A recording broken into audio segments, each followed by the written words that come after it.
All right, I think we're on. First show. You're in the Vanguard, motherfuckers. This is our first show. Welcome. Welcome, everyone. Tango Seppi here, my Nazim- co-host. Nazim Sadikov. That's right. I was going to say his name, but I wasn't sure if I was ready to say his Let's name. go with 'cause Nas. I know him as Nas, and his Instagram feed says Nasa. So to me, you're Nasa. That's what you're going to be. This is the Vanguard show. As you know, Vanguard means you're in the heart of it, all right? You're in the thick of it. And that's what we plan to do. We plan to interview some really cool people and get to know things about them that other people don't ask, you know? How did they get into this? Where did they come from? What was the thing that changed their mind? Everyone wants a storybook sort of story, but I want the real thing because sometimes it's an accident. Sometimes it's something else. But we got some really good stuff going on. I mean, is there a better time than now to talk about something? Saturday. We got Mayweather McGregor, John Jones stuff going on, who I believe is the best fighter in the world. But now things like this happen and I start to think, is he the best fighter? Has he always been doing this? Do you get what I'm saying? Or is it just a series of unfortunate events that he can't seem to shake? Because there are some times where, you know, guys think they're taking like some sort of natural enhancer, but it turns out to be something else. Everyone has different stories. I don't know how much of it is truth and how much of it is lie. But we got to give it, for fellow sportsmen, you got to sometimes say, you know what is really going on with him? Was it really that sort of situation? So, of course, we're going to talk about Mayweather McGregor. But I want to talk about John Jones because it's a big deal. It's a big deal. He is, to me, our greatest fighter in the world of MMA. The greatest we've had and the greatest we're going to see in a long time. I love Conor McGregor. There's a lot of great guys out there. But for overall best guy, I have to say it is John Jones, only because if you're a great wrestler, he can out-wrestle you. If you're a great striker, he can outstrike you. He's just special. Yeah. He's just special. And if you're a great thinker, he can outthink you. Yeah. So that to me is great. That's what makes you great. We have some guys that their stand-up is so advanced that they're keeping wrestlers away. But this guy is from a different world. He's on a different level, Tell me what you think. I mean, this is serious. This is serious for the sport. You know what I mean?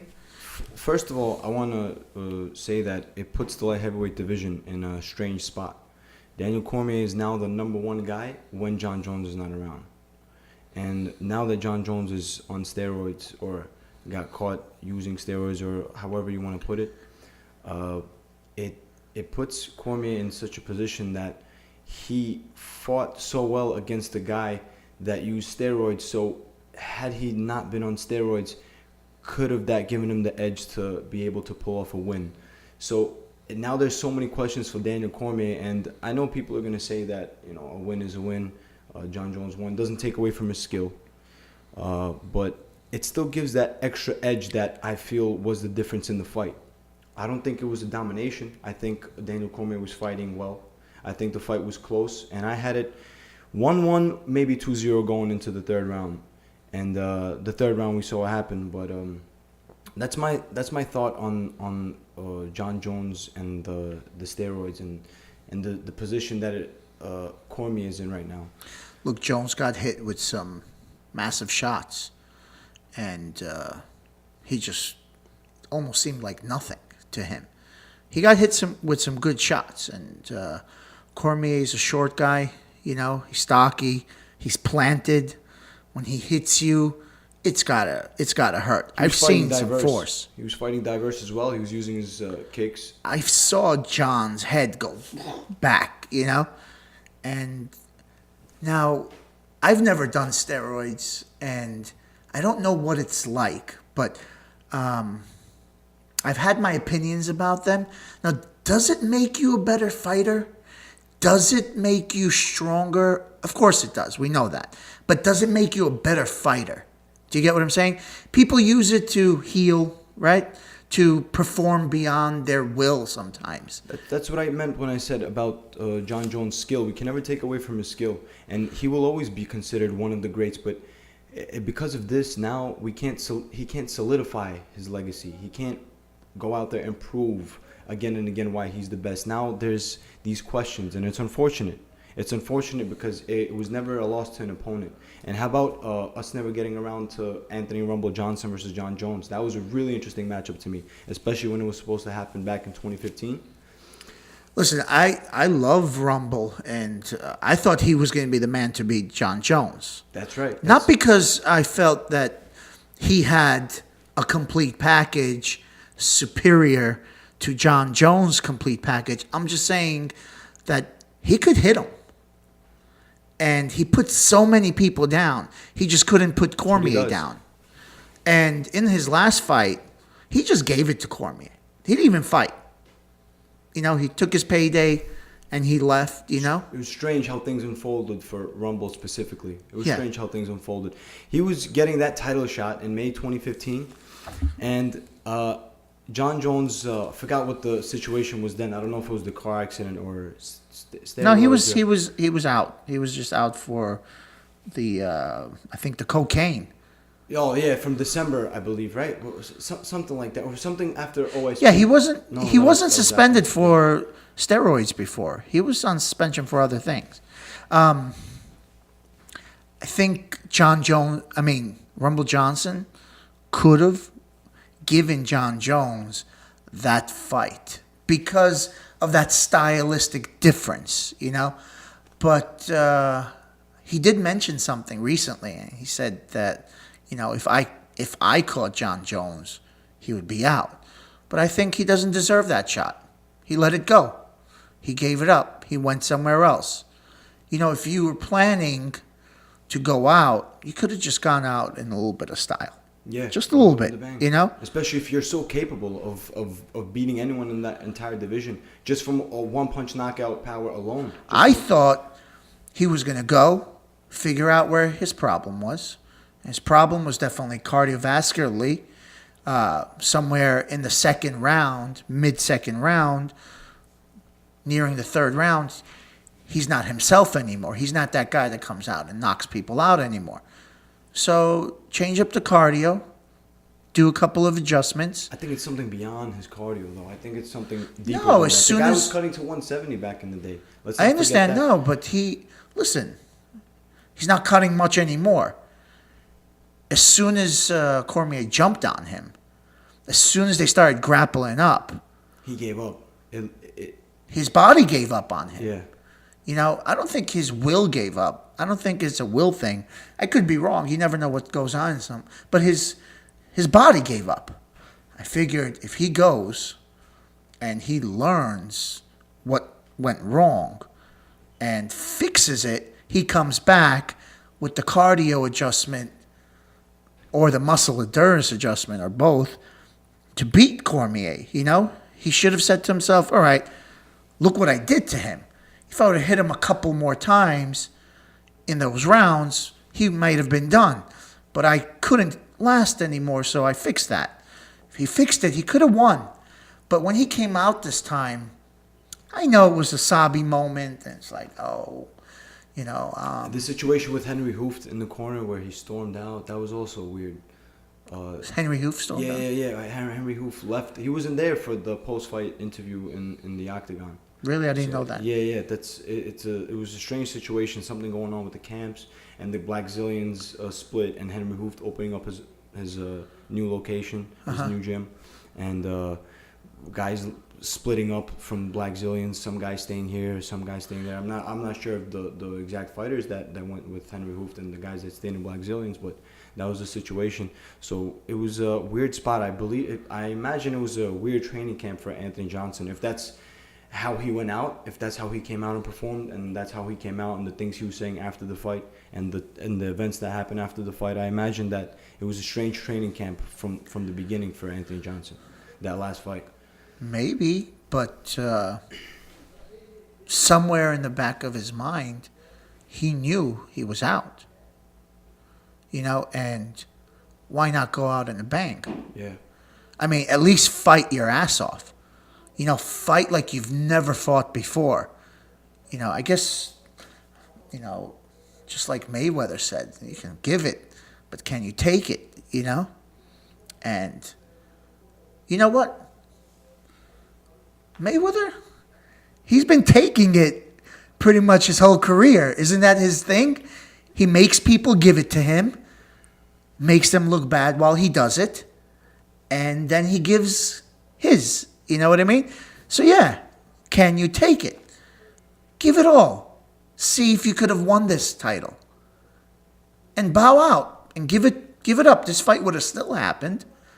Cormier and Jones would have still happened. I think if Rumble won the belt, I think his mind would have stayed in the sport, in my opinion. I don't think so. I think opportunities would have arose that. I think so. I don't think so. I think that I think he was ready. He was ready to go out. I think he was ready to go. Bow out gracefully. What's wrong with that?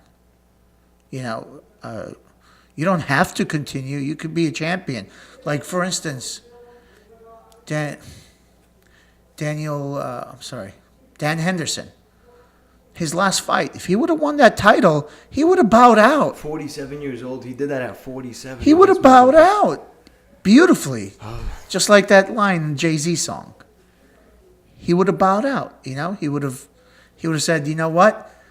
I've gotten every belt everywhere else that mattered. Now I got this one, and I'm done. But that didn't happen. It doesn't hurt his legacy, by the way. It doesn't hurt his legacy that he didn't get the belt, because everybody's going to know him as a badass motherfucker. Badass old man in his last days in the UFC. And having accomplished what he's accomplished in Strikeforce, Pride, against the top guys at the time. So, and in 2 different weight classes as well. So it doesn't take away from Dan Henderson's legacy that he didn't win that belt. No, it doesn't. But I'm just saying he would have bowed out as the champion. Yeah. I don't know if it would have been still Bisping, with the opportunity, but somebody else would have had it. I thought Romero was going to be the man. But that's another good point. Now let's talk about, since we're on the subject of John Jones and steroids here, now that Romero can't do steroids anymore. Yeah, because of the new USADA testing? Yeah. I mean, I still think there's still guys that are getting popped for substances trying to hide the steroids. So it's not. I still think it's. I think it's harder to do steroids now after the new USADA testing. But I still think there's going to be guys that are either getting away with it. I wouldn't know who. I don't have any names to point out, but there's still guys that are getting away with it. And I still think steroids is part of MMA today. The percentage probably decreased, but I still think it's part of the sport today.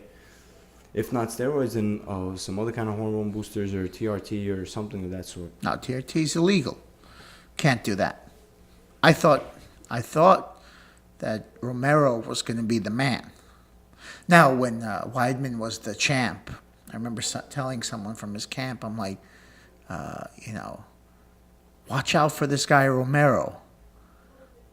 He's special, I was like, guys, you should study him now. That was back when no one thought that Weidman could be beat. He was already a champ. He went through a few guys already, and I was like, man, Romero, he is the man. This guy, he just can't be beat. Freakish athlete. Freakish, yeah. And he had a couple of bad showings. I mean, I guess with cardio. Let's not forget he's 40 years old. Right. 40 or 41 years old. Yeah, yeah. Let's not forget that. Yeah, and that's another thing. Is it steroids? Or is it that someday, you're 40, you feel fine, you're kicking ass, and then you wake up one day and you're not the same guy anymore? I think if that was to happen at any time and at any point in anybody's career, it would happen in the late 30s. Anywhere from the mid 30s to the late 30s and the 40s. That's when that feeling that you're talking about would happen. I mean, listen, not that I'm a phenomenal athlete or anything like that, but it happened to me. I do jujitsu. I do things. Do mixed martial arts for fun. I've been doing it for a long time. And I was never serious about it, but I was serious about doing my thing in jiu-jitsu. And my favorite thing about myself is that I never had injuries. I hit that 40 mark, and boom, I tore my bicep. Now I got a strap on my knee, a knee brace. I never needed those things. Nothing ever bothered me. Nothing. I was different than everyone else. Everyone had something on at 20.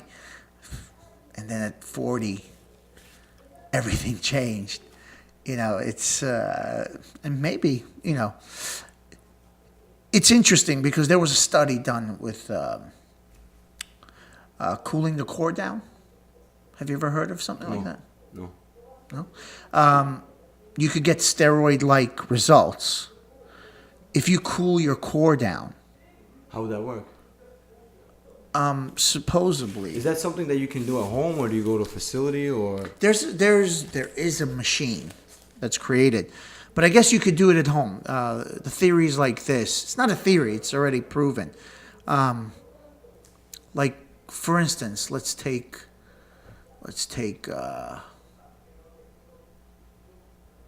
an elephant, okay? In Africa. It's trying to cool itself down. It goes into the water. It doesn't cool itself down from throwing the water up in the air. It cools itself down by putting its feet into the water. So that cools the core. The blood brings the coolness to the core. So basically it's some glove that you put on. And what it does, it cools down your palm, okay? And the palm sends the blood to your core. It goes, I guess, I would assume it goes to your left arm because that's where the heart is connected, and it would cool your core down quicker. And what they did is they took that theory and they put it up against steroids, and they said they got better than steroid results. Okay, so I'm surprised that's not out there more. I'm surprised that's not a big thing. We're getting into. It is a big thing. It's a big thing now. It's been one for a while. German soccer team has been using it, amongst others. It's out there. I mean, for the serious, I've been using it. I should use it more often on my fighters, but I use it in the summertime more, because they're really overheated in the summertime. It's there. They know it works. Now, they are cooling themselves down, the core, quicker, so their muscles start healing faster. So when their muscles start healing faster, they're getting steroid-like results, and they're increasing their strength and their performance by cooling the core down. I don't know the exact tests that were done and how it's done and how you're supposed to apply it, but it makes sense on a level where if you want to cool yourself down, you would put it on your palm, or on your feet. If you want to cool yourself down, have you ever been really hot, like overheated, Absolutely. and you put your foot on something cold and it really soothes you? Yeah, absolutely. This theory said that if you, right after a workout, if you jump into, let's say, ice water, right? What will happen is your body will close down, shut down, and it will start generating heat because it just got so much cold. So the ice bath is kind of like counterproductive here. So this theory works because it cools it down at the right time, so the body accepts it and it allows it to cool down. As soon as it cools down, your muscles start to heal right away. So it's a great study. A friend of mine sent me this podcast, And then I did my own research, and it's not done from some, douchebag somewhere, and he's putting alerts out there like CNN just announced, Conor McGregor is having 2 babies sort of post. This was a school, up there.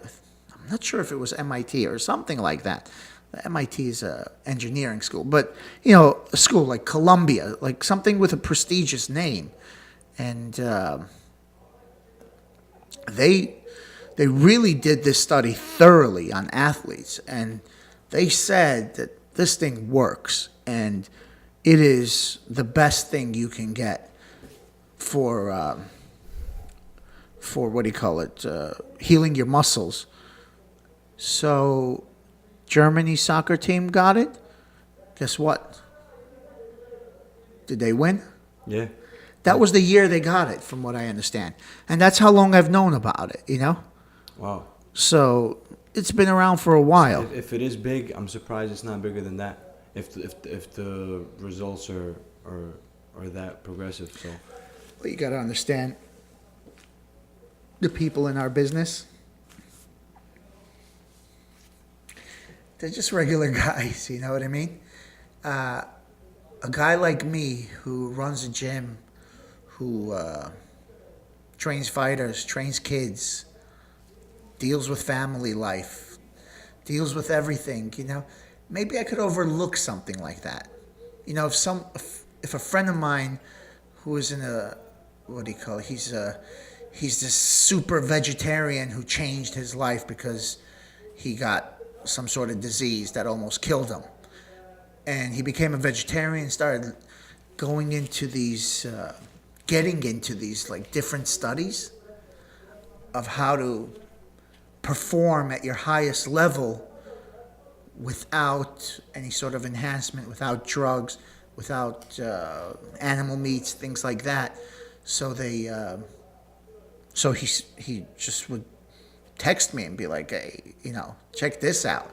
Look at this guy. He's a pro football player, and he's 100% vegan, and he just got stronger and skinnier by doing this. And, there are people out there who really research this, but when you're doing 20 different things, sometimes you don't get a chance to, everybody has their own thing. Like Ali Quinta, he swears by his light diode thing, and it's awesome. I think you mentioned once, my God, that's a waste of like $4,000. Yeah, you can do the old school, the boxing, where you have the band attached to the tennis ball, and the tennis ball, exactly, and the rope is attached to the It's hat. pretty much the same thing. It is pretty much the same thing, and if anything, that works better. You have a live ball in front of you that's coming back. It works at a more rapid pace. Right, you're getting back and forth distance reaction, not just up and down light.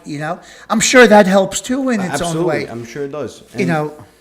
I looked into it. When I saw it, I was like, I gotta get this. I'm thinking LEDs, a simple program. Today you could get for $50, you could get a drone, and it's super intelligent, this drone. I mean, a speed drone, a race drone, and you spend $50. I went to check this thing out. It's like $5,000. No, I'm sorry. It was like $10,000. And they wanted to sell me a used one for like $8,000. I was like, yo, dude, I mean, come on now. $10,000. LEDs, you know how cheap they are? Yeah. Listen, when something's not popular, people want to make as much as they can out of it. But anybody who understands computers could come up with a rhythm for it, Doesn't have to be that intense of a rhythm, and then tell the lights to come on. You tell a guy like Lomachenko who uses the ball in the hat. You tell a guy like Lomachenko to start using something like that. He's gonna laugh at it.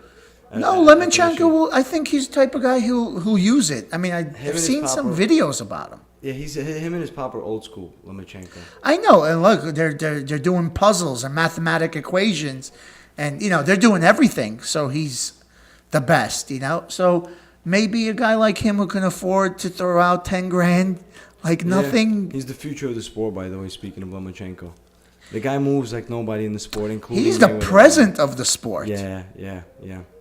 No one moves like him. I think Rigondeaux could give him some trouble in some exchanges in Who? the early round. Rigondeaux. I think he could give him some trouble in the early rounds, some exchanges, some good exchanges from that fight. But I think in the stretch, Lomachenko will pick him apart as well. And I think Rigondeaux is a lefty, I believe. Also, I think a lot of people thought that about Lomachenko. Rigondeaux and Lomachenko, or just every opponent. All his opponents thought. They're thinking tonight. We're all 125. We're all fast. We're all quick. He has world-class guys sitting on their. First of all, after the seventh, eighth round. let's get an opinion from R10. I mean, guys. You never introduced R10. I want you to get to know. I mean, we have a guy here. He's running the show. We're egomaniacs, and there's a man behind us running the show. R10, say hello. I don't know if they can hear me, but I'll get up. Come into the camera. I mean, This is the man running the show. I'm behind the scenes. I'm getting behind the computer, making sure everything's running live. And by a few episodes, I'll be giving my 2 cents every now and then, too. Oh, we'll be asking you Bit of for your conversation, 2 cents. yeah. I want to ask you now, Lomachenko. Stuff. What do you think? Well, with boxing, I just watch the highlights and everything, and he moves he has those fast twitch muscles that amaze me, Reaction So time it's is. crazy. But I've heard about Rigo, the Cuban guy. That's I think they're trying to make that fight happen. the guy's lightning fast. Rigondeaux's lightning fast. Great head movement. Throws 15 punches within 2 seconds. I think it was. I'm not sure, but it was something in 2 seconds he blasted. I forgot who he was fighting. He blasted body head. Yeah, and he's an entertainer as well. Listen, I don't know, man, but I don't think I've seen anyone like Lomachenko since Sugar Ray Leonard, and he might even be better in a sense, with his angles. I mean, he's playing with pro guys. He makes it look easy, easy. Have you seen this guy fight? Yeah, embarrassing some people. Yeah, he's embarrassing. World-class guys going back to their corners, sitting Right. on the stool after 7-8 rounds of getting battered, and just played with angled. He's hitting you, and then the next second he's. Let me tell you he's up about to this your right. guy, all right? For Levon's last fight, we went to Georgia, right? And we saw some guy, he's a friend of ours, came by to say hello, and he was a boxer himself. He trained with Lomachenko somewhere in the past, or was part of a training system of his. And he's like, let me tell you about Lomachenko. He's like, they went for some ridiculous run, okay? It was I don't know, what's a super long run for a boxer? A super long 20 kilometers? I don't know, actually. I know Mayweather runs 8-9 miles as a light run after his training sessions. So I don't know what's a light run for a boxer. Pacquiao does 7-mile warm-ups, so I don't know what a light run for a boxer is, or a super long run for a boxer. It's probably 15 miles, 14 I think miles. this guy did 50-kilometer run. That's ridiculous. Okay? And somewhere in the middle of the run, his father gives him water. And he looks at his dad and he goes, if I'm going to lose a fight because I need water, I'm not going to take this fucking water from you. And he just gives it back to his dad and finishes. I mean, this is mentality, man. Yeah. This guy is run like willing. that is- This guy is willing to suffer when he doesn't even need to. I mean, a run like that, it's not even because I like to do 9-10 mile runs. Those are my regular runs, 8 to 10 miles, and I do these runs. I would say 4 or 5 miles of a good pace is cardio. After that, it becomes all mental.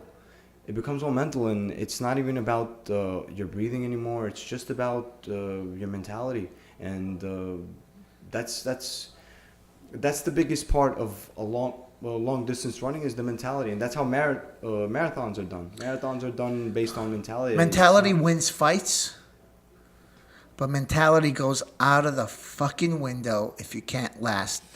That's why we're gonna come to Mayweather McGregor right now. Oh, shit. Oh, yeah, baby. Mayweather motherfucking McGregor. Let me tell you, you know my prediction. I posted it. The mic is still going? So the mic is still going. The camera we're gonna get it running again. Your prediction was what? My prediction. What was your I prediction? said Mayweather wins in 12 rounds. And if there's a knockout, it's going to be McGregor. And I heard a lot of different people, a lot of professionals. Everyone had their own opinions. It seemed like nobody got it right, except for Besso. Besso said it was gonna. Besso told me the night before, he says, he's like, everyone thinks they can box until it's time to box, And if this is his first time boxing, somewhere around the 8th round, he said, he's going to be done. He won't be able to last. And I was like, what? I was like, come on. A guy like him who has all this money, these great training facilities, You talking about McGregor? yeah, access to this, is not going to train Well, McGregor himself, properly? But McGregor himself knew what he was bringing to the table. He's a puncher, at least for boxing, and he's 0-0 in boxing.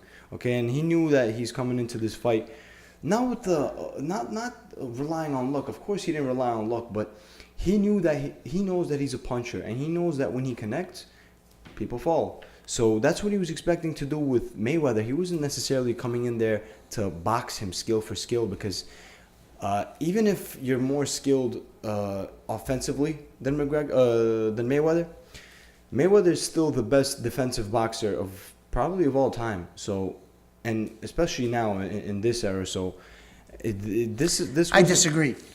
I'll tell you why. What, defensively? I'll tell you why. You got so many guys who've boxed with him that punched him every round, okay? And maybe they were missing, but they were punching, and their legs and their bodies didn't give out on them.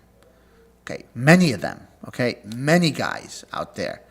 Some famous, some guys you may have forgot their names, and some guys who actually, on paper, won, but didn't get the win over Mayweather.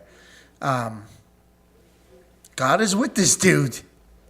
God is with this dude. He's always choosing the right fights at the right time, I totally disagree.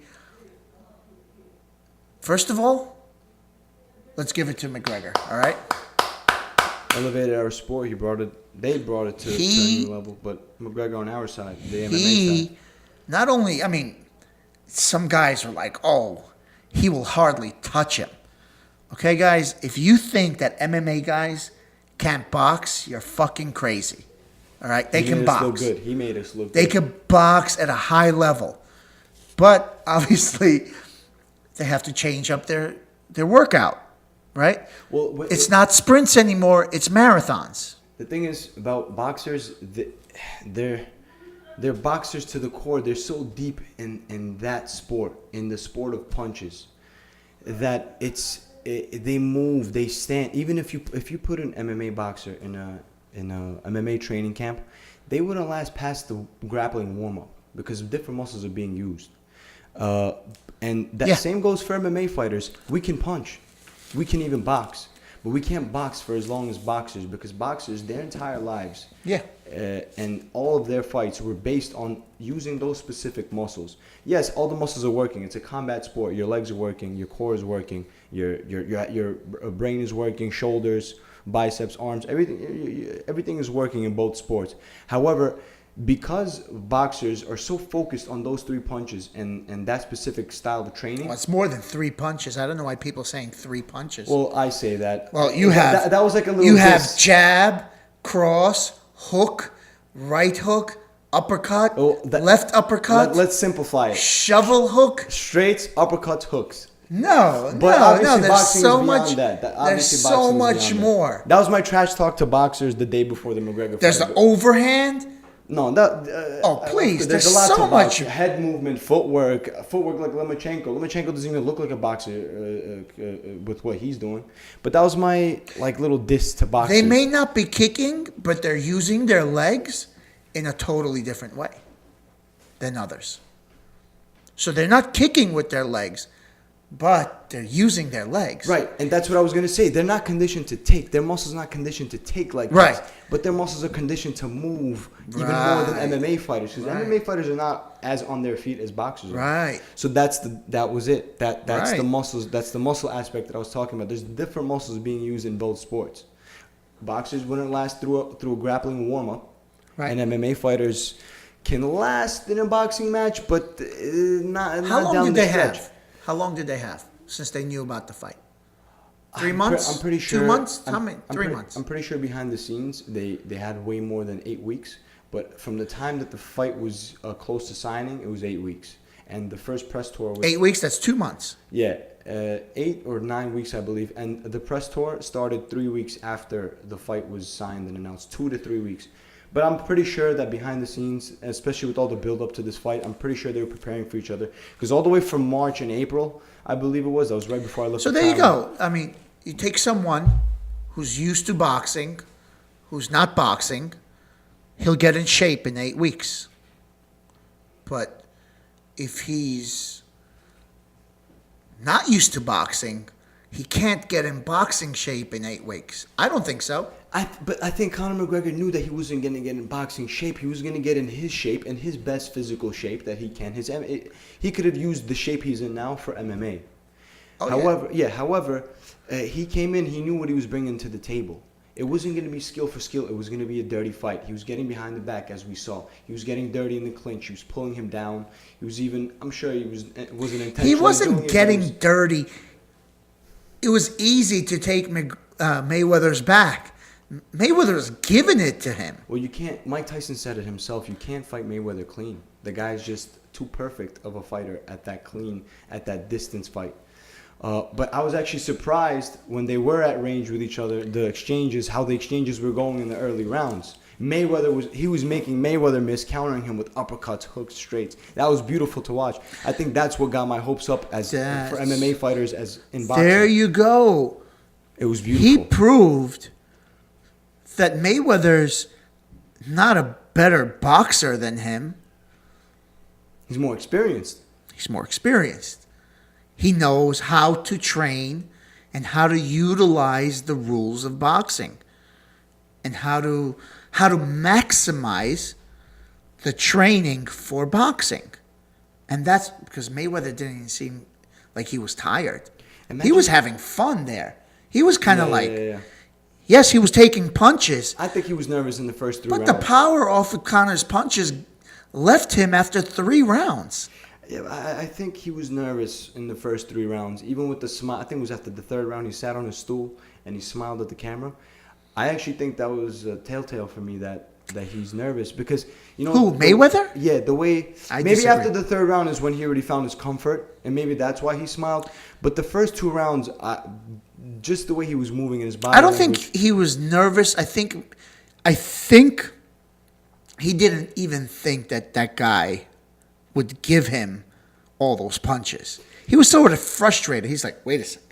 Yeah, but also Mayweather was coming forward, so in that sense, he was controlling that aspect. That he missed a few punches. He could have been more of a mover or a runner, how people say it, and just countered his way throughout the whole fight and outpointed him. But I think he wanted to make a statement this fight, and while trying to make a statement, I think he got caught more times than he expected. But also, I think he didn't know what to expect with McGregor because McGregor was presenting something outside of boxing skill. McGregor was bringing moves from MMA and that are just legal enough to pull off in boxing and just movements and just footwork that's just legal enough and just unorthodox enough to pull off in boxing. Listen, I'm not even worried about that stuff, okay? No ref disqualified McGregor, okay? They ended up in weird situations, all right?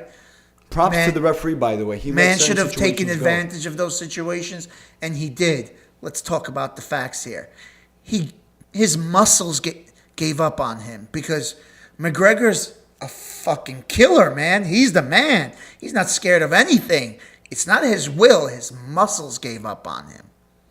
His body gave up on him. He didn't give up. He was fighting all the way through. What was your favorite punch of the fight?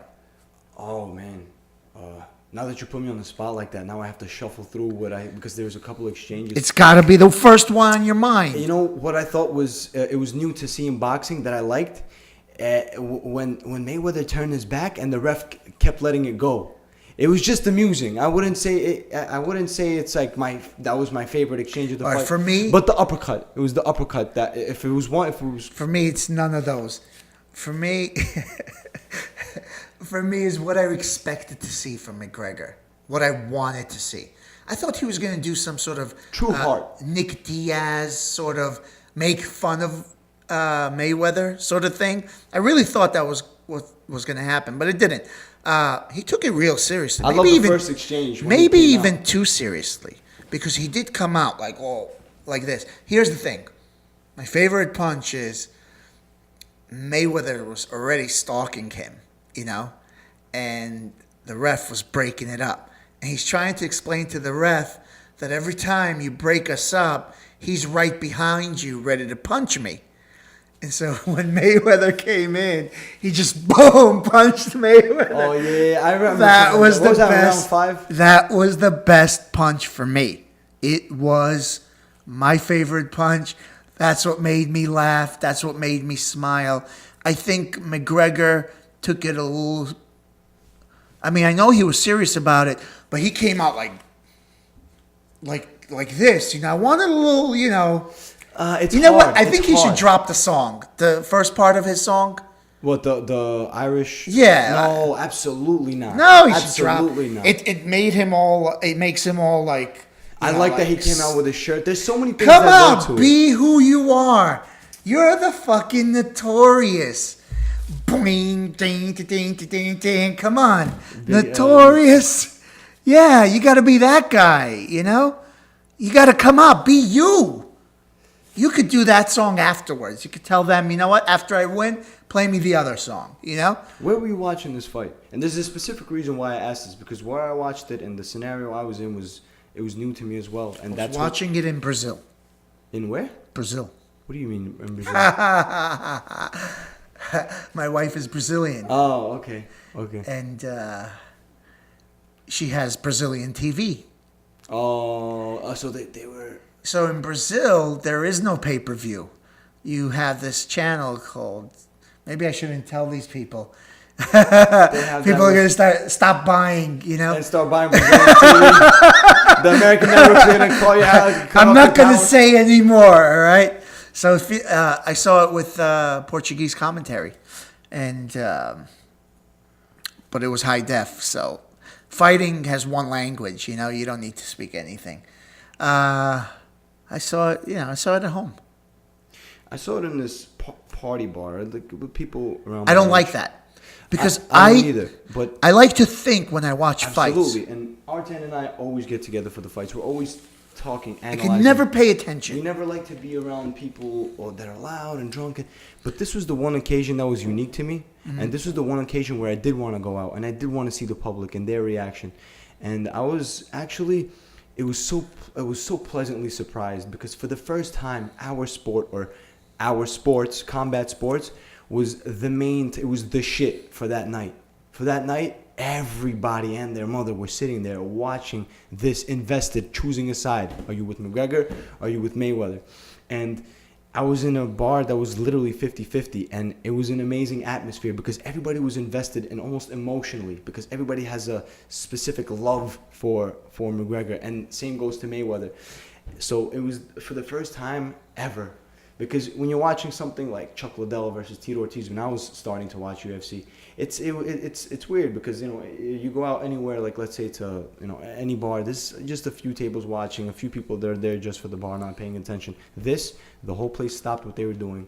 Everybody turned to the screens and everybody's invested. And I had a blast and more than just being at a party, but I had a blast and I enjoyed myself because I knew that that night is when our sport reached a new level. Everybody was invested. Well, you're young.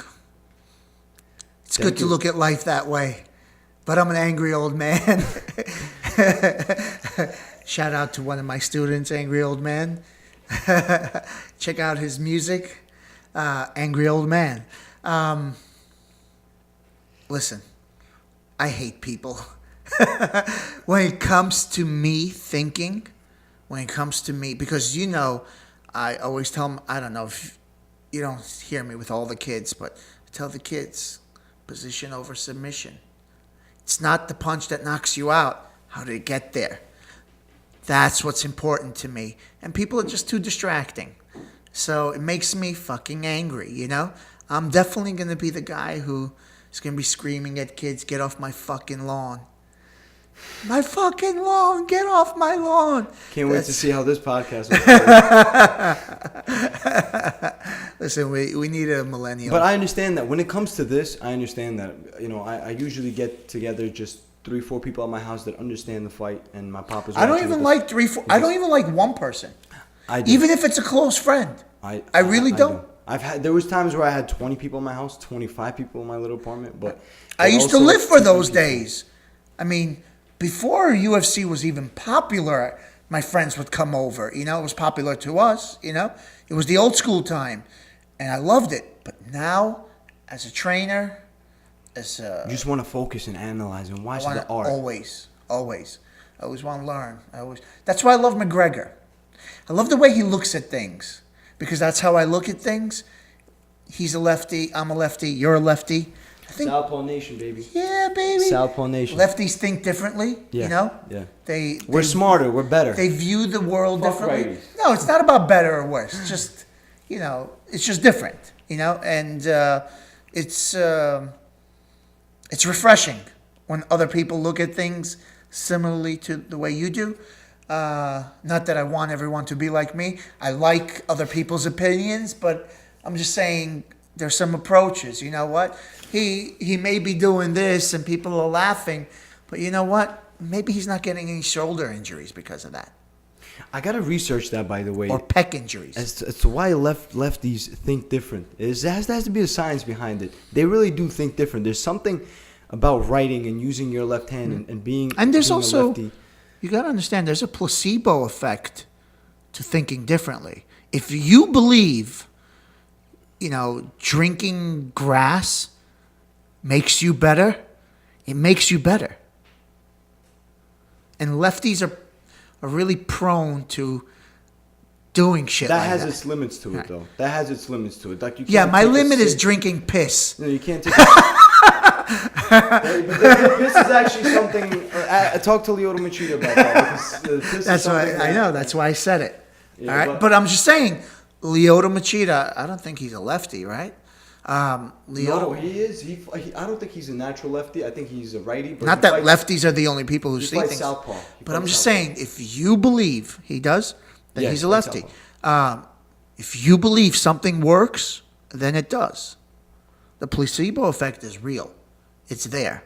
It exists. All right. Straight left down the pipe always works. Yeah, that too. But you're also prone to the same things that they're prone. You're prone to the same things. It's just the difference is we're used to going against righties. Well, let's. They're not used to going against lefties. Exactly. I would say only one in every. There's no. I don't know the number, but I would say, based on how many lefties I've. The last guy I fought was a lefty. I'm an MMA fighter, by the way. The last guy I fought was a lefty, but before He's a that, great kickboxer. A great kickboxer, but not a good grappler, right? Anyway, before that, I was like on a streak of like 11 or 12 righties. Uh-huh. So 1 in every 30 fighters maybe are lefties, and a lefty, you can master fighting a righty. A righty can master fighting a righty. A lefty can master fighting a righty, but a lefty can't. But a righty can't master fighting a lefty, and that's why a match between two lefties is a lot of the times sloppy, because a lefty can't even master a lefty, even though they know their own habits. They're both punching from awkward angles. Yeah. So it's you're a lefty against a lefty. You just said it. Yeah. Righties master righties because they're always versing And each other. lefties Lefties don't have a chance to be with other lefties all the time. Yes. So they have to change their fighting style. Yes. That low kick is different. Now it's a low kick. It's not an inside kick anymore. And we're not, even though for a lefty against a lefty, even though that right leg is out there to chop, it's still not. We don't throw the low kicks the same way against a lefty for that lead leg as we do on the inside for an orthodox guy. Because Right. I love that kick, the inside low kick Right. against an orthodox fighter on that left leg on the inside. Right. But against the lefty, I don't find myself taking advantage of that right away because it's there. Because I'm so used to fighting righties and throwing. Well, that here's low the kick thing. at a You different got angle. you got that inside kick, right? You love using it, but I mean, you fight at 160 somewhere around there, Yeah, right now. 155, 160. So Catch weight, my next fight you're is. about 5'11". 5'10", 5'9". Yeah. Okay. So you're that height, right? Let's say you fought someone at 160, right? And he's 5'4". Now that inside kick isn't the same anymore. Now he's like a fucking tree trunk, and it doesn't make the guy react the same way. You got to use it different. So, Well, you can't fight everybody the and same. when we you know put that in your head, it's just one thing you're changing, But when you change someone's stance, you're changing everything. So it's difficult. It's extremely difficult to adjust to a lefty. That's why lefties do so well. And righties don't necessarily do well against lefties. They have to have an entire camp just perfecting the lefties. I wouldn't even think about it so much. Levon has no problem with lefties or righties. It's not impossible. Of course, we're not saying that it's impossible. if to be you a don't lefty. think a about lefty can it- suck, so it's not like Yeah, but I'm just saying, it's not a big deal, We keep it simple, Right, but if you're fighting somebody that's tactical, a lefty that knows how to use his advantages, and a lefty that will repeatedly catch you in those advantages. then Yeah, that but could be here's a the thing. problem. Here's the thing. If we're using the advantages, then the lefty can't. There you go. He doesn't have those advantages solved. anymore. Problem Yeah. solved. So I wouldn't worry too much for the guys out there. Don't worry so much. Just Get out fucking- there and fight. Just fight. It's man. all up here. It's all up Yeah, here. don't. It's 70% up don't here. Don't think about it so much. But you know what? In your camp, you should have a lefty. And spar with that lefty more often. And if you don't have a lefty, and you guys can't fight lefty, then you're fucking not professionals. All right? Everybody should fight lefty and righty. Everybody. Shout out to, Nazim, the lefty who always helps Levon spar. what do you call it? Joe Higgins, Freeport Boxing. He makes all his fighters. Fight both? He makes all of them spar both. hit the bag both. Both ways. Both stands. Okay? It opens their mind up. He's right. I borrowed that from him. I do the same thing. You have to do it. By the way, Let me tell you something. It's not that hard. I'm a lefty, but guess what? I fight in righty. Because I teach in righty so often, I became a righty. So I got my power hand in the front now. And I got the right hand in the back. And guess what? The right hand becomes the power hand. So lefties who fight in righty are great. I don't know if you're a fan of Rocky. Well, everybody's a fan of Rocky. They did that. They did that in the movie. Now, that's another thing. Let's talk movies here, okay? Rocky was the best fighting movie ever, and we have never seen that time. another. Actually, I have to say, For that time. what's that one with the girl? Different though. $1 Million Baby. Yes. That's why we got you behind the scenes, bro. Because He's going to be dropping some knowledge soon. RT Yeah. knows his stuff. Yeah. We all know our stuff. We're going to get out there. You know Robbie Lawler is right-handed, but he's southpaw. oh yeah, Well, listen, Machida, I just said it a few minutes ago. Machida is a righty who adapted a southpaw stance. Terrence Crawford fights in both stances. Paulie Malignaggi Lot of is people. a lefty. He writes with his left hand, but he's an orthodox. That's why he has such a strong jab and never had too many knockouts on his resume because that backhand wasn't there to put people to sleep. I know some more guys. I just don't want to say their names right now. It works. Yeah. If you're a lefty and you fight righty, Miguel Cotto. you have Miguel to be Cotto. able to fight. Okay, you have to be able to fight both ways. You have to. You need to You need to change your stance. You need to have the right footing. You need that. Fighting is footwork. It's not just punching. It's footwork, And if you don't have the footwork, you're gonna lean your head forward and fight stupid. And even if it's just for a combination, to switch, just kind of like McGregor was doing against Mayweather, just to switch for a combination to throw off. What's your favorite fight movie? Warrior. It was about those two brothers. It's the MMA movie. That was actually the first and probably the only MMA movie since then. You like that movie? Like yes, that? A lot, yes. You could say that it's yes. better than Rocky? The thing is, Rocky and Million Dollar Baby? The thing is, Rocky set the standard so high at that time. There will never be another Rocky movie, and it'll always be looked at as the best. But because Creed didn't do the job for me. Creed did it. Southpaw was a great movie. I'm not gonna say great. All right, I watched them, but I don't go to myself, oh man, I gotta go see Southpaw again. No, I thought Southpaw was that great. No, not Creed. Creed was. I wanna see Rocky every year. I get why you say that, and I agree. But I want to see one. I want to see two. I want to see three, and sometimes I want to see four. That's the one that was like I like the music in 2006, right? That was the one from like 2006. I don't think the latest one, right? Was it 6? I think it was. Because there was the Rockies in the 70s. No, it was earlier than that. It was 4. Russia.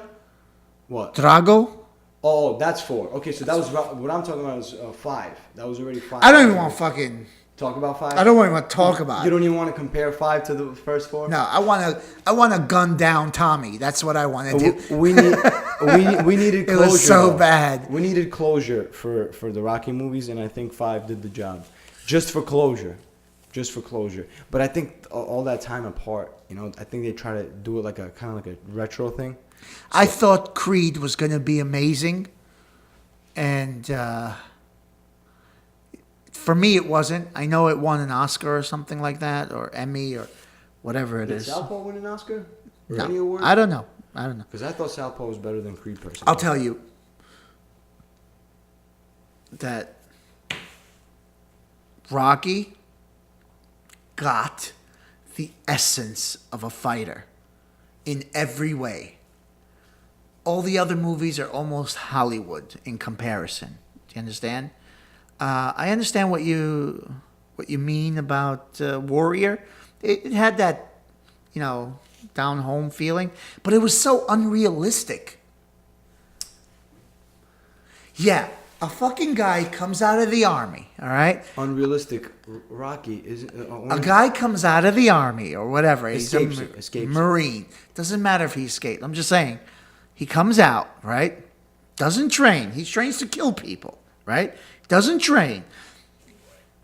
He spars some guy who's sort of like portraying Iceman at the time, right? They're kind of stealing from that. Even at that level, right? They're kind of saying, oh, this guy, he's so awesome that he's going to go and take this guy on who's been sparring, who's been doing MMA, right? And he's been practicing and drilling. He's going to go and he's going to beat the fuck out of him. That was ridiculous to me. I don't like movies like that, okay? Now, you got a guy, like Rocky Balboa, okay? Rocky Balboa. A guy who fought actively, right? Just to fucking buy himself some food, all right? He was collecting money for the mob. It's like a Conor McGregor story. Sounds very familiar. That sounds all right, stop fucking kissing the asshole, okay? Now it's a golden asshole. Listen, he was a real man. Do you understand? He was tough. He was practicing. He wasn't there all the time, but he knew every chance he got, he would hit that bag. He'd pass by the gym. He had a locker there. It was his life. Do you understand? He was a great boxer. He just didn't have someone to lead him. He would win fights. He would lose fights. He wasn't like... And back in the old day, I don't know if you really had the opportunity to do that. That was for the movie. That was the only part in the movie where it's like, oh, they couldn't find another guy to fight, back then, that was the thing. That was the combat sport of the time. There was plenty of boxers. You could find boxers for Creed. You really didn't need that situation for Balboa, you know?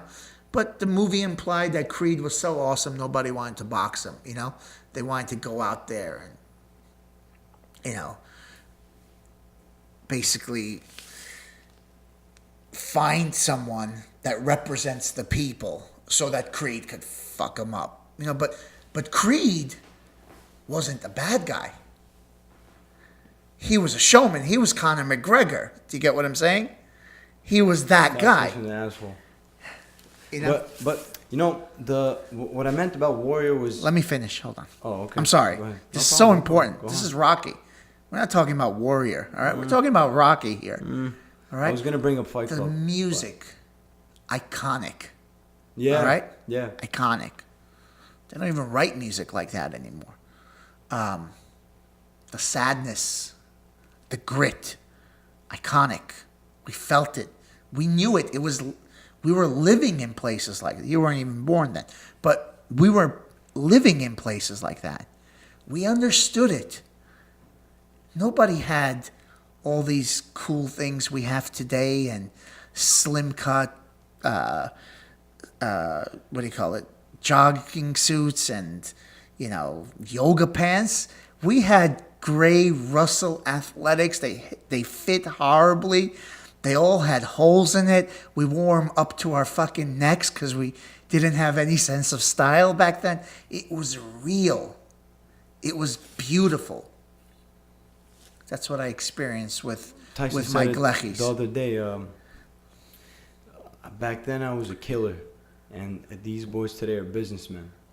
And that was so savage when he said that, because you know it's real when Mike Tyson's saying it.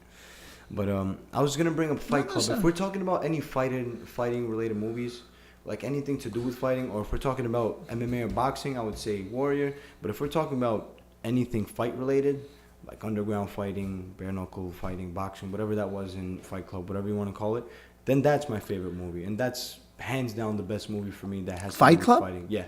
Yeah, with Edward Norton, Brad Pitt. That was the best movie for me. And I Rocky, I like that. He kind of you saved yourself, you know. yeah, From having bad. I wanted to save myself bad because sense of movie. Okay, now you saved yourself. All right, good movie. All right. I'm comparing Warrior to something like Never Back Down, because back in the day, Never Back Down was our first representation of an MMA movie. So Warrior's that much better that it became. I had a love for that movie. That Because was Never Back Down was high unrealistic. school kids with Lamborghinis and Ferraris.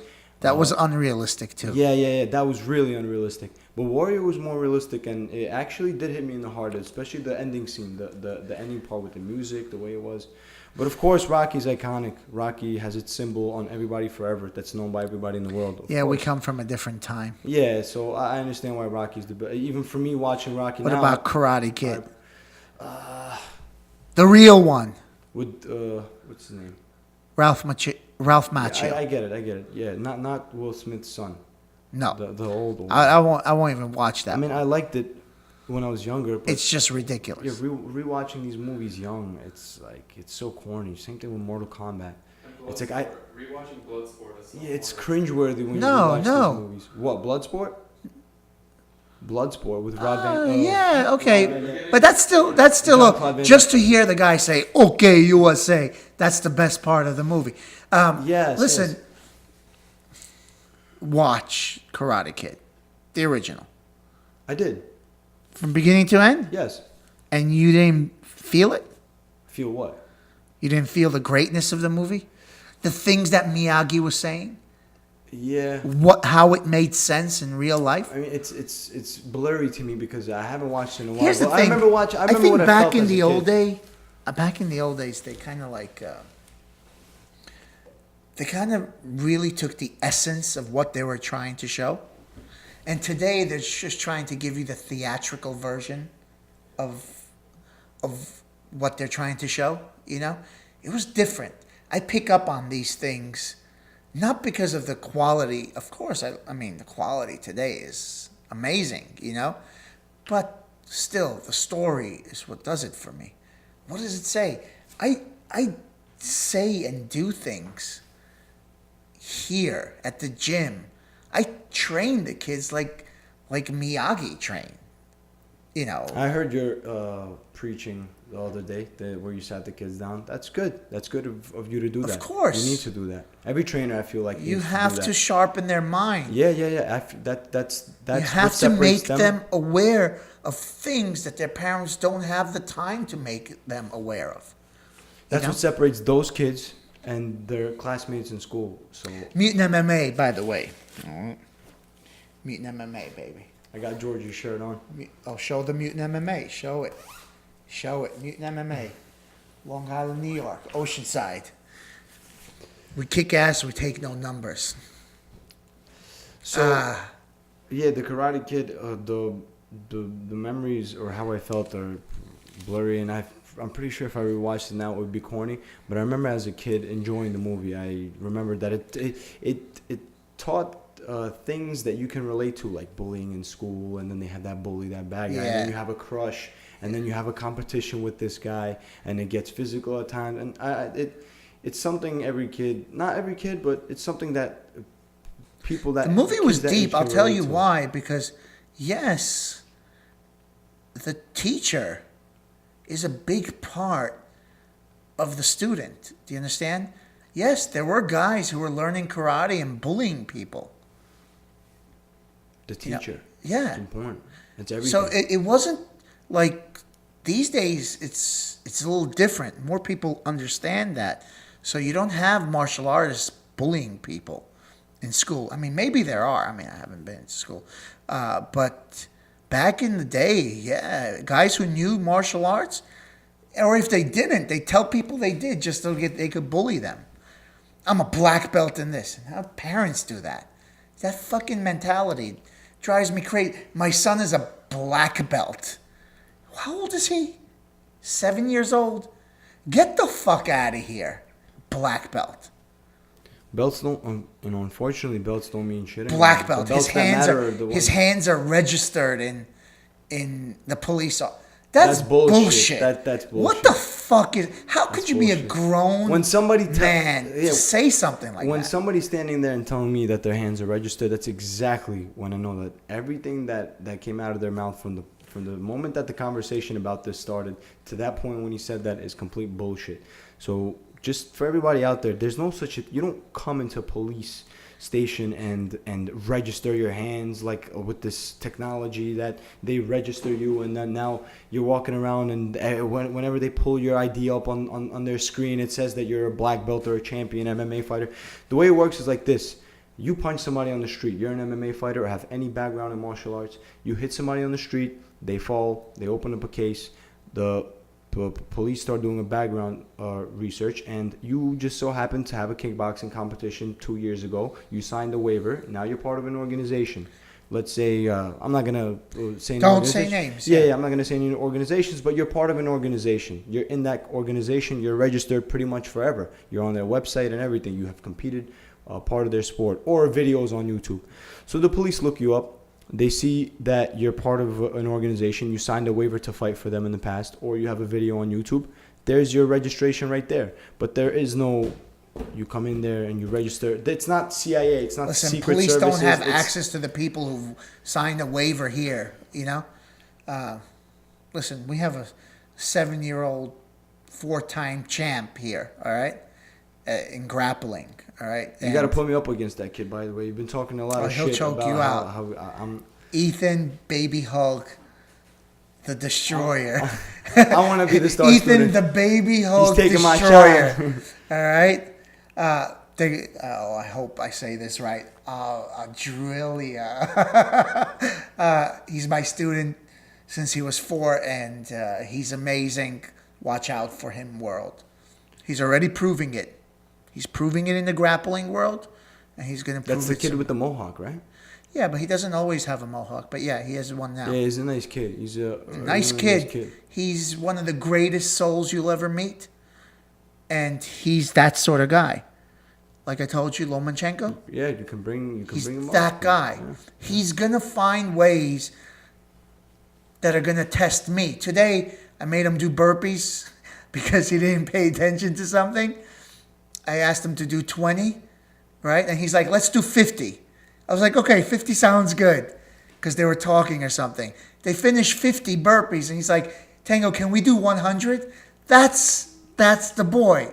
That's the guy. That's the guy. He's going to be that guy because of that. I mean, Keep him on the right path. so far, He can. I've taught him right. In the beginning, it was positions or for submissions. You know, I took him to tournament. They were trying to submit him. He was out positioning them. I didn't need to teach them so many I didn't teach them any submissions. Just take the back and choke. All right, and it wasn't even that sort of choke. It was that sort of choke. You know, and that's all I needed to do. Taught him some basic submissions that I think are high percentage. Boom. Start tapping people out. Okay? Taught him a little bit more. Boom. 20 seconds at the highest level of his age. Went through everyone. 20 seconds total. All right? Then, good fight, all submission. Finished that. His opponents right there. Finished them both. And it didn't take anywhere near the clock. In the last one, did his thing. Actually, he did go up against this girl that, he beat her, and he would have beaten her no problem, but she did really well. Oh. You know, so, girls are great, you know. Girls are wonderful. When I was younger, I think they matched me up against a couple of girls in the karate tournaments, the sambo tournaments. I remember, and in the beginning, girls, I mean, once the testosterone kicks in boys and the estrogen in girls, so it's a little uneven, but still, you know, when you're the same age, girls can kick boys' asses. Just for that mentality that they have. Joanna, speaking of girls being able to kick boys' asses, Awesome. Joanna, that's my She favorite. is fucking awesome, that And she's girl. been my favorite female fighter for a while. And she's not Rousey. She's not, you know, the one who got 7 arm bars in a row. She can fight. She comes back. She loses rounds and comes back. She gets taken down and gets up. You know? The combination, she something puts else. you against the cage, pop, pop, pop, pop, pop, pop, pop, pop, pop, pop, pop, pop, and you just drop. This girl is... She's done that 3 or 4 times. This girl is... She's unstoppable. I think she tried to step in on a title fight, right? Yeah. The only reason she didn't do it is they couldn't get her the pregnancy test in time. You guys are talking about when Joanna tried to fill in. I didn't catch what you said. But at I don't first. understand why they couldn't get her a pregnancy. Don't you just got to piss on something and it goes pink and it's yours? I mean, you know if it's... Oh, man. Mosquito. Yeah. Don't you just got to piss on... But they said that was the reason. They couldn't get the pregnancy test in time. Done. Or something. Or the blood work. Or whatever it is. She's awesome, this girl. And you know what? She would have won. I think they fought before too. I think she beat her. In Muay Thai. Yeah. She beat her. She would have won. I don't know, man. I don't know. She would have won. Listen, nothing is 100%, but she would have won. I don't know. Against Shevchenko, I'm not saying she can't beat her, or I'm not saying that Shevchenko would win.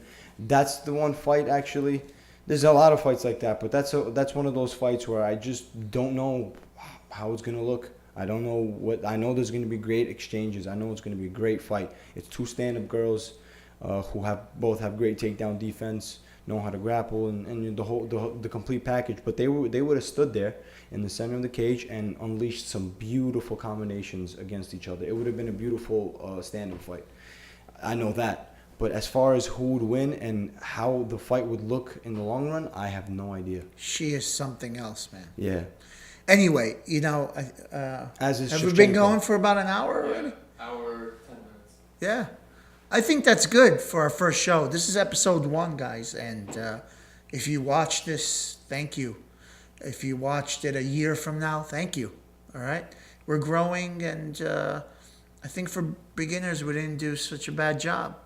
Yeah. I'm not a beginner. I've done some things before, but man, you did awesome.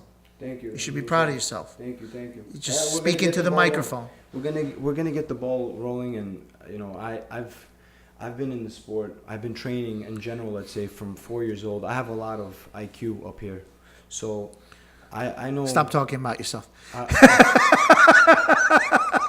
I know I have a lot of things. Listen, I want to thank you. I want to thank you, for holding a great conversation. Arten, I want to thank you for working with us through this nightmare of technical difficulties. I mean, this was the week of technical difficulties, right? Oh my God. We've sat here from 12, I think it was, until 4:35. Yeah, the next show is gonna look even nicer. We're gonna have the background changed here. All right, we're gonna look even more beautiful than we already are. I mean, our makeup designer decided not to do makeup for us anymore. But I don't think we're gonna need makeup. Listen, thanks for watching, man. This was a great show. We had a lot of great things to talk about. Conor McGregor, congratulations. You did awesome, man. Yes. Hold your head up. We're proud. You showed Super you proud. showed what we can do, Obviously there's some training of the body that, someone has to overcome to get there, but you did great, buddy. And there's no way that they would come over to our world. There is no way. They're clueless. In the old days, they did, because there were lots of guys who just knew how to strike back then, But today, we're so advanced. We know so much. We know so many things. They would not come over. I mean, even guys who are not fighters know so much today. A pro boxer couldn't even deal with a guy who just trains MMA. He wouldn't want any part of it. He wouldn't Yeah. even accept the fight. He wouldn't even want to challenge that kind of challenge. Conor, man, But I can't speak for that's you not did all it. boxers, so. You did it. You didn't have to win. If you did, it would have been great. But you didn't have to win with a performance like this. Thank you, John Jones. I think you're the greatest, man, and I hope that B sample comes out in your favor, and somehow you're looked on differently. And best of luck to Daniel Cormier. He's going through things right now as well. Yeah. Class act and a great fighter, so he deserves an outcome and Yeah. an explanation. Yeah, as yeah. well. So. Yeah, he's going through stuff. We're all going through that sort of stuff with him, in some sense, but nobody's going through it like he is. And I just want to say, thank you, guys. thank you, and we'll see you next week. It's going to be on every Tuesday At the moment, but we're gonna adjust to Mondays, and we're gonna keep it at that. afternoon every Tuesday. We have a lot of guests that are in the UFC, coaches that belong to UFC, who UFC fighters belong to. We're gonna have a lot of interesting guests, both on Skype and Guys, present as with you us know, here. it says the Vanguard show. It doesn't say the MMA Vanguard. There'll be a lot of different guests on. It's not going to be just about MMA. Yes, that's where we come from. We're interested. It will always be about something martial arts related. Not necessarily related, but we'll bring it up. I mean, that's who we are, but we're going to have a lot of guests on. Some days he'll be training, he won't be here. Some days I'll be on vacation, I won't be here. There's going to be a lot of different guests and a lot of different things happening. We got Terry Gold with us as well. We got Carlos Mateo with us as well. Terry Golden, MMA coach in Brooklyn, and Brooklyn MMA. and Shout out. Carlos, a CrossFit coach who we actually train with here in Long Island. CrossFit The Rock, the greatest mind I have ever met when it comes to Great work, seriously. getting someone that endurance. He can think outside of the box. He doesn't just think CrossFit. He thinks a lot of different things. He was a fighter himself. He knows. He understands what's out there and how to deal with it. I'll tell you this: if he trained Conor McGregor, he would have gotten Conor McGregor in shape for that. That's what I think. You don't know him as well as I I know do. how I felt when he helped me prepare for my fight. I know how I felt. Explosive legs, explosive upper body. I know how I felt. So and I felt great working with him, and I look forward to working him more. And I look forward to working with you. Thank you, Tango. All right, guys. See you guys soon.